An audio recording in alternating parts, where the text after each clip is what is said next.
Hey everyone, welcome to Plants and Politics. So I wanted to share this with you because I've talked about Lin Wood a few times on the show about his legal troubles that he's under. Of course, Lin Wood is the QAnon conspiracy theorist attorney who was representing Donald Trump and then not formally representing Donald Trump in his Stop the Steal nonsense.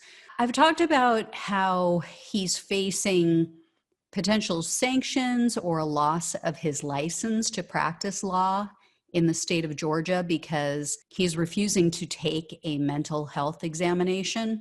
And people think that it's made up or, people are just being hyperbolic about it, that he's just passionate and he's a very religious man and people take it wrong. Well, it's gotten worse. He was recently one of the top speakers at an event, and this event, it was called the Health and Freedom Conference, and it was held in Tulsa, Oklahoma. I believe it was about a week or two ago. Apparently, it drew a lot of QAnon conspiracy theorists, and you weren't allowed to wear a mask there.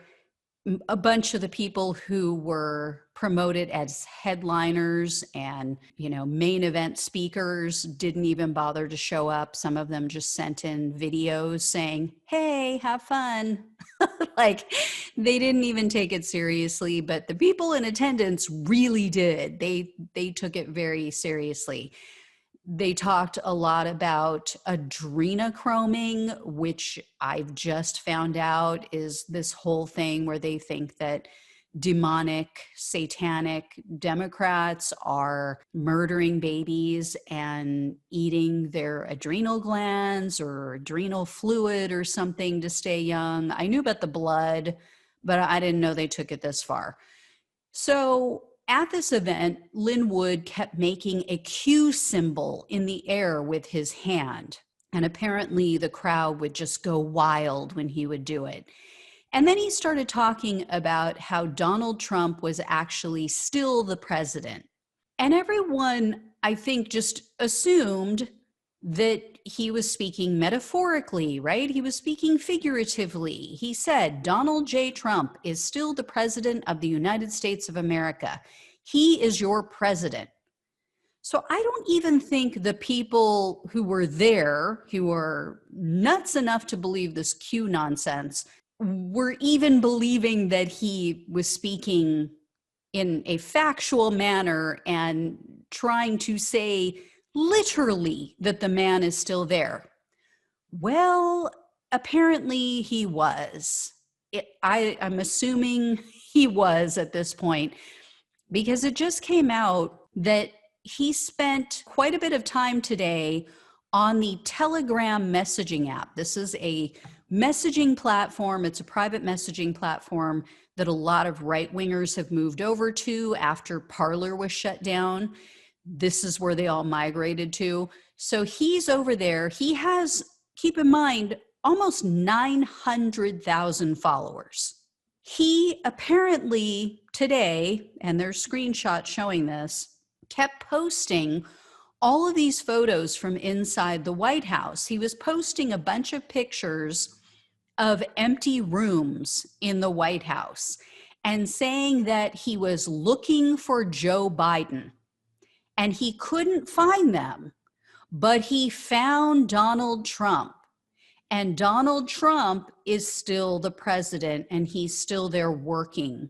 So he wrote, quote, I was right, no Joey in the Oval Office, but I did run into our president of the United States. President Trump is hanging out and working in the office in which we re-elected him to serve in a historic landslide victory on November 3rd, 2020. Oh boy. Now, the picture that he posted was from last year. It was a picture of Donald Trump behind the desk from last year. So I don't know. I mean, there's this whole other QAnon thing going on where they're saying that Biden actually died and there's a body double in his place. I mean, anybody who listens to him talk would know it's not a body double. If they were going to get a body double, they would get someone who was a little more on the ball, a little more with it, to speak, to encourage confidence in the fact that he's still here, he's still with us, he's going to make it. So if his family doesn't do something or the courts don't step in and do something, I don't know. I mean, this guy has now allegedly assaulted some of his previous law partners. He has physically assaulted and waved a gun at one of his former employees. The allegations against him are just stacking up constantly, and he's not well. It just appears that he's not well. So I hope this was a stunt. I hope he doesn't actually believe this. More importantly, I hope his followers don't believe this, because this is some crazy shit. This is batshit crazy. I will let you know if I hear any more. As always, please like, share, and subscribe. Thanks so much for watching and listening. Take care, and I'll talk with you soon.